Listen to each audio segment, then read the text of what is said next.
نیکر پہن کر فٹ بال کھیلنے یا دیکھنے کا حکم۔ کیا ہم فٹ بال کھیل سکتے ہیں جبکہ ہم گھٹنے ڈھانپ کر رکھیں مگر سامنے والا اس بات کا خیال نہ رکھتا ہو اور کھیلتے وقت اس پر نظر پڑنا بھی یقینی ہو؟ کیا موبائل ایپ میں فٹ بال کھیل سکتے ہیں جبکہ اس میں بھی سطر نظر آتا ہے؟ محمد فضل بحرین۔ بھائی سطر کھولنا بھی جائز نہیں ہے، سطر دیکھنا بھی جائز نہیں ہے، تو اس لیے آپ اس سے اجتناب کریں، اللہ آپ کو بہت جزائے خیر دے گا انشاءاللہ۔ یہ جو ناف سے لے کے گھٹنے تک کا ایریا ہے نا، یہ مرد کے لیے چھپانا ضروری ہے۔ کیا اسلام تلوار سے پھیلا ہے؟ جو لوگ کہتے ہیں کہ اسلام تلوار سے پھیلا ہے اور ابتدائی دور میں جو جنگیں ہوئی تھیں ان میں دو آپشن رکھے جاتے تھے کہ یا تو اسلام قبول کر لو یا جنگ کے لیے تیار ہو جاؤ، اس میں کتنی حقیقت ہے وضاحت فرما دیں؟ ساجد صاحب KPK سے۔ یہ جو لوگ کہتے ہیں نا اسلام تلوار سے پھیلا ہے، ان کو صرف ایک بات پوچھا کریں کہ آج دنیا میں جو اسلام پھیل رہا ہے وہ کیا تلوار سے پھیل رہا ہے؟ مسلمان تو کمزور ہیں، ہر جگہ پٹ رہے ہیں، پھر اسلام اتنی تیزی سے کیوں پھیل رہا ہے؟ دنیا میں سب سے زیادہ جس مذہب کی جو رفتار سے پھیل رہا ہے نا وہ اسلام ہے۔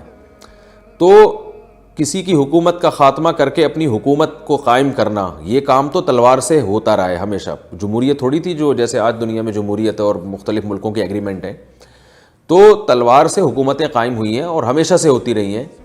کہ پہلے زمانے میں تو اصول یہی تھا کہ جو یعنی تلوار کی طاقت جس کی ہوگی وہ حکومت کا اہل ہوتا تھا، اور اسلام نے بھی یہی حکم دیا کہ جو ہے پہلے ان کو تم دعوت دو، اگر یہ اسلام قبول کر لیتے ہیں تو پھر انہی کی حکومت باقی رہے گی، کیونکہ اسلام کو حکومت نہیں چاہیے بلا وجہ کی، اسلامی حکومت چاہیے۔ افراد کو نہیں اسلام اجازت دیتا کہ اس فلاں آدمی کی ہونی چاہیے کہ فلاں آدمی کی ہونی چاہیے، حکومت اسلام کی قائم ہونی چاہیے۔ تو وہ اگر غیر مسلم خود مسلمان ہو جاتے ہیں تو پھر ان سے لڑنے کی اجازت نہیں ہے۔ تو اگر وہ اسلام قبول نہیں کرتے تو پھر ظاہر ہے کہ اگر ان کو تلوار کے زور سے آپ ان کی حکومت کو ختم نہیں کریں گے تو انہوں نے تلوار کی طاقت سے جو ظلم و بربریت کا جو ماحول گرم کیا ہوا ہوتا تھا تو وہ کیسے ختم ہو سکتا تھا؟ مختلف ملکوں میں یہ رواج تھا کہ عورت کو زندہ جلا دیا جاتا تھا۔ اسی طرح جو ظلم اور بربریت کا نظام میں زیادہ اس کی ڈیٹیل میں نہیں جاتا، تو اسلام تو جہاں بھی گیا اس نے عدل قائم کیا ہے۔ تو جو لوگ یہ کہا کریں نا، جو بھی غیر مسلم کے اسلام تلوار سے پھیلائے، تو آپ ان سے یہ کہا کریں کہ تم لوگوں نے بموں اور ایٹم بم اور میزائلوں سے کیا چیز پھیلائی ہے؟ پوری دنیا میں بے حیائی پھیلا دی، زنا پھیلا دیا، شراب پھیلا دی۔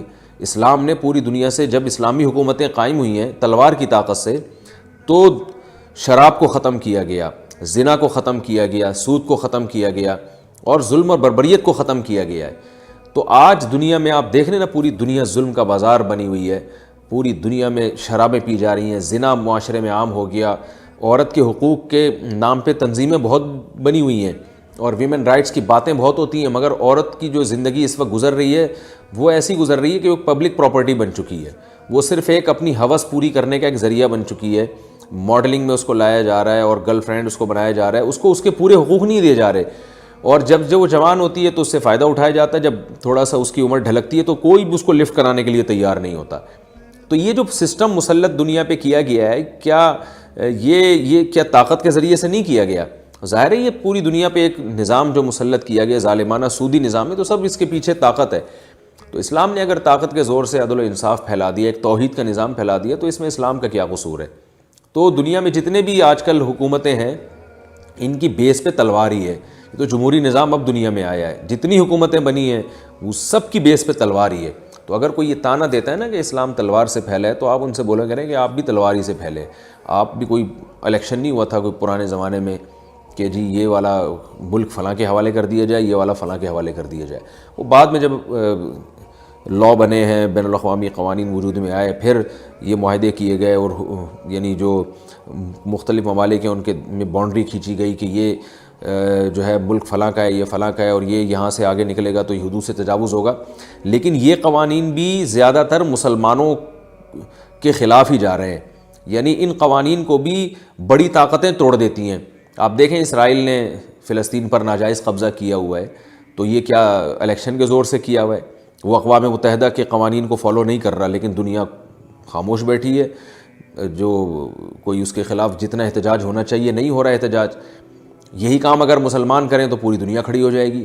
تو دیکھ لیں دنیا میں جہاں جہاں ظلم ہو رہا ہے، لا کو توڑا جا رہا ہے, تلوار استعمال کی جا رہی ہے, تو اس ظلم کو تلوار کے زور سے جب پھیلایا جاتا ہے تو اس پہ اعتراض نہیں ہوتا. اور ماضی میں جو اسلام نے تلوار کی طاقت اگر عدل و انصاف کو پھیلانے کے لیے تلوار کو استعمال کیا تو اس پہ لوگوں کو اعتراضات ہوتے ہیں. مسجد دور ہو تو دکان میں نماز پڑھنا, میں جہاں کام کرتا ہوں وہاں صرف میں ہی مسلمان ہوں, مسجد یہاں سے تقریباً 2 کلومیٹر دور ہے. جب فرض نماز کا وقت ہوتا ہے تو میں یہیں پر اکیلے نماز پڑھ لیتا ہوں, کیا میرے لیے ایسا کرنا درست ہے؟ عطاء الرحمن گجرات. جی ہاں, 2 کلومیٹر مسجد دور ہونا تو بہت دور ہے, تو آپ پر جماعت سے نماز پڑھنا تو لازم نہیں ہے.